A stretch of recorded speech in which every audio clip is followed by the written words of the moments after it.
അളിയ കാര്യങ്ങളെല്ലാം ഓക്കെ അല്ലേ? ബാക്കി ഞാൻ നോക്കിക്കോളാം. വിട്ടോ. നമസ്കാരം സാർ. ഇരിക്കേ.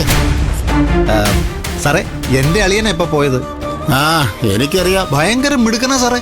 നമ്മുടെ പഞ്ചായത്തിലെ പൊതുമരാമത്ത് വകുപ്പ് മിക്കവാറും അളിയൻ പൊളിക്കും. കാണാം. എന്റെ കാര്യത്തിൽ എന്തെങ്കിലും തീരുമാനമായോ സാറേ? തീരുമാനമായല്ലോ. ഇപ്പൊ തീരുമാനമായി. ആകാശ് ബാലന്റെ അളിയനല്ലേ? അപ്പൊ പായിപ്പാട്ടിന് നമ്മളെ സഹായിക്കാതിരിക്കാൻ പറ്റുമോ? 12ാം വാർഡിലെ സ്ഥാനാർത്ഥി പായിപ്പാടൻ തന്നെ. അയ്യോ,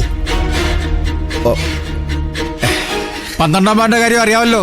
അവിടെ ജയിച്ചവരെല്ലാം പ്രസിഡന്റാ. അയ്യോ, എനിക്ക് പഞ്ചായത്ത് പ്രസിഡന്റ് ആവണ്ട സാർ. വൈസ് പ്രസിഡന്റ് ആയാൽ മതി സാർ. അങ്ങനെ ആയിക്കോട്ടെ.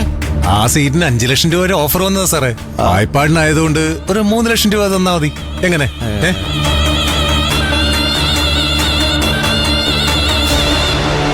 അല്ല സാർ, സീറ്റ് ഉറപ്പാണല്ലോ അല്ലേ? 3 ലക്ഷത്തിന് ഉറപ്പാടോ?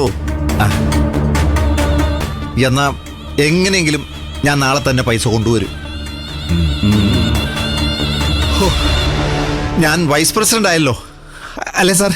പിന്നെ എന്നാ പിന്നെ ഞാൻ പോയിട്ട് വരാം സാർ. ഓക്കെ.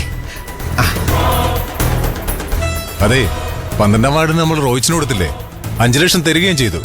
ഇനി എങ്ങനെ മാറ്റി കൊടുക്കുന്നത്? അത് ഈ 3 ലക്ഷത്തിന്. അതിനാരാടോ മാറ്റി കൊടുക്കുന്നേ? പിന്നെ ആകാശ് ബാലന്റെ അളിയനല്ലേ? ആ 3 ലക്ഷം കൊണ്ട് ഇങ്ങോട്ട് വരട്ടെ. കുറച്ച് നടക്കട്ടോ. MLA ഒരു ബുദ്ധിരാക്ഷസൻ തന്നെ. എന്റെ അടുത്ത് അവന്റെ കളി. എത്ര എണ്ണത്തിനെ ഒതുക്കിയിട്ടാ ഞാനിവിടെ കയറിയിരിക്കുന്നതെന്ന് എനിക്കല്ലേ അറിയൂ. എന്നോട്